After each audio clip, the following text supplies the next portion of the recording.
नमस्कार, मैं हूं आपके साथ पूर्वी राय और आप देख रहे हैं महाकाल। सावन और भादो मास की तरह कार्तिक और अगहन माह में भी बाबा महाकाल की सवारी निकाले जाने की परंपरा अनादिकाल से चली आ रही है। इसी परंपरा के चलते आज कार्तिक एवं अगहन मास के सोमवार को भगवान महाकाल की तीसरी सवारी धूमधाम से निकाली गई। इसके पहले अपराह्न 4 बजे महाकाल मंदिर के सभा मंडप में पुजारी पंडित घनश्याम शर्मा द्वारा बाबा महाकाल की विधि विधान से पूजा अर्चना की गई। इस दौरान कलेक्टर रोशन सिंह एवं एसपी प्रदीप शर्मा मौजूद थे। इसके बाद पालकी को कांगा देकर नगर भ्रमण के लिए रवाना किया गया। वहीं मंदिर के मुख्य द्वार पर पुलिस द्वारा भगवान महाकाल को गार्ड ऑफ ऑनर दिया गया। इसके बाद बाबा महाकाल चांदी की पालकी में सवार होकर अपनी प्रजा का हाल जानने के लिए नगर भ्रमण पर निकले तो प्रजा ने भी बाबा महाकाल के स्वागत के पलक पावड़े बिछा दिए। सवारी गुजरी चौराहा, बख्शी बाजार और हर सिद्धि की पाल से होते हुए रामघाट पहुंची, जहां बाबा महाकाल का शिप्रा के जल से अभिषेक किया गया। तत्पश्चात सवारी अपने परंपरागत मार्ग से होते हुए पुनः मंदिर पहुंची। सवारी में पुलिस का घुड़सवार, पुलिस दल, होमगार्ड एवं पुलिस की टुकड़ी, पुलिस और महाकाल मंदिर का बैंड भजन मंडली शामिल हुई। आज बाबा महाकाल ने अपने भक्तों को चंद्रमौलेश्वर स्वरूप में दर्शन दिए। सवारी निकाली गई आज कार्तिक मास में भगवान महाकाल की आज दूसरी सवारी निकली है। वो पूरे लाव लश्कर के साथ निकली है। बाबा महाकाल नगर भ्रमण के साथ बाबा महाकाल के दरबार में आगे हैं और सारी जनता को इन्होंने अपना आशीर्वाद के स्वरूप में दर्शन दिए। ये एक सौभाग्य उज्जैन की जनता को है कि बाबा महाकाल एक सावन मास में देते हैं, दूसरा कार्तिक मास में देते हैं। ये बाबा का उज्जैन के लोगों को एक आशीर्वाद है कि बाबा महाकाल खुद स्वयं दर्शन जहाँ से भी निकलते वो दर्शन देते। जय महाकाल। आपका नाम? ये पुजारी महाकाल।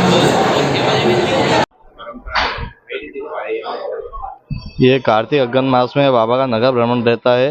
जो भक्त पहले के नगर भ्रमण से वंचित रह जाते हैं उनके लिए नगर भ्रमण निकाला जाता है।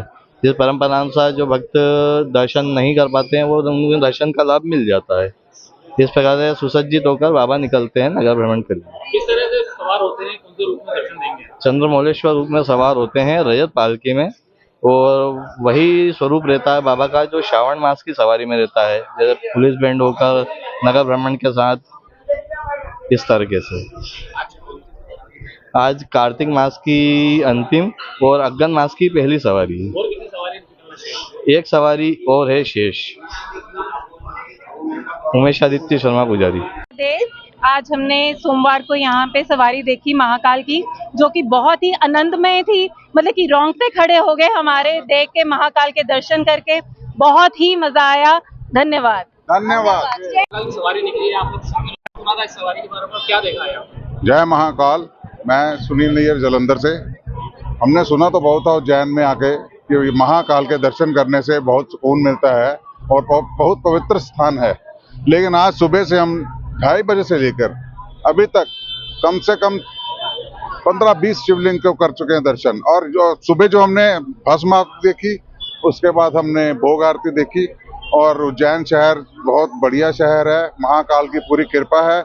और आप सभी से निवेदन है, आप सभी जरूर आइए। और ऐसी जो शोभा यात्रा निकली है उसका जो आनंद हम सब ने लिया है वो एक अपने आप में एक बहुत बड़ी महानता है। हम महाकाल जी का धन्यवाद करते हैं कि उन्होंने हमें इस काबिल समझा कि हम सब मिलकर उनके दर्शन कर सके। जय महाकाल।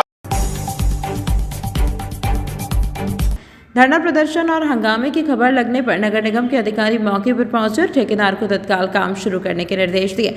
पार्षद प्रतिनिधि परमानंद मालवीय ने बताया कि उनके वार्ड में गणेश नगर, संपत नगर सहित 5 कॉलोनियों में अमृत मिशन 2.0 योजना के तहत पाइपलाइन और सीवरेज के लिए सड़कें खोदी गई थी। अब इन कॉलोनियों के हर गली पानी जमा हो रहा है।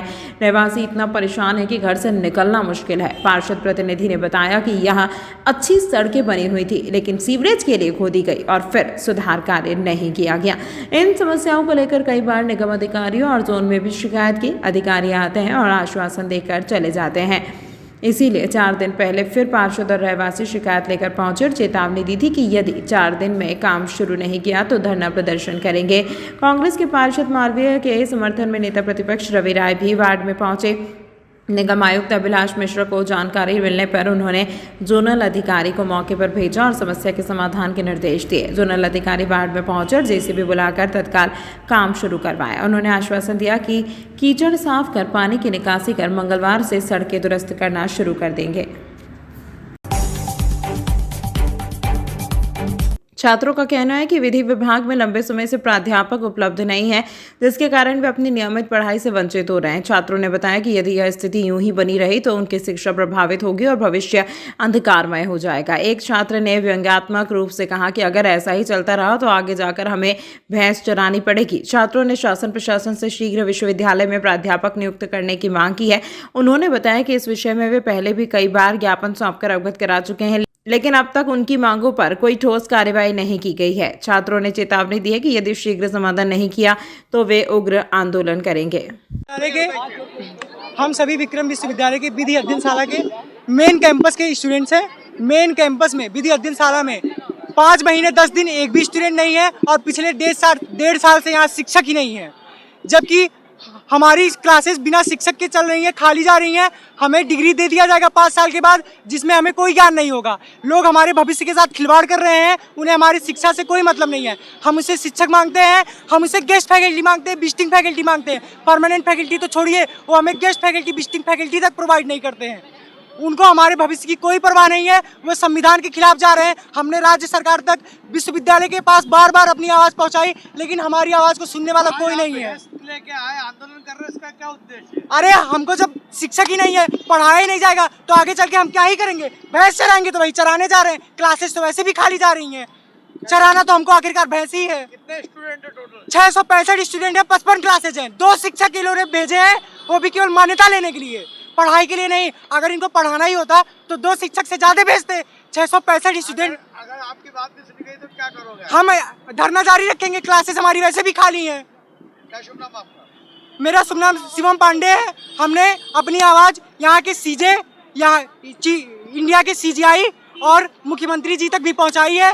देखते हैं वो आगे हमारे विषय पर कोई कार्रवाई करते हैं या नहीं। तमाम महत्वपूर्ण खबरों के लिए देखते रहिए महाकाल एक्सप्रेस।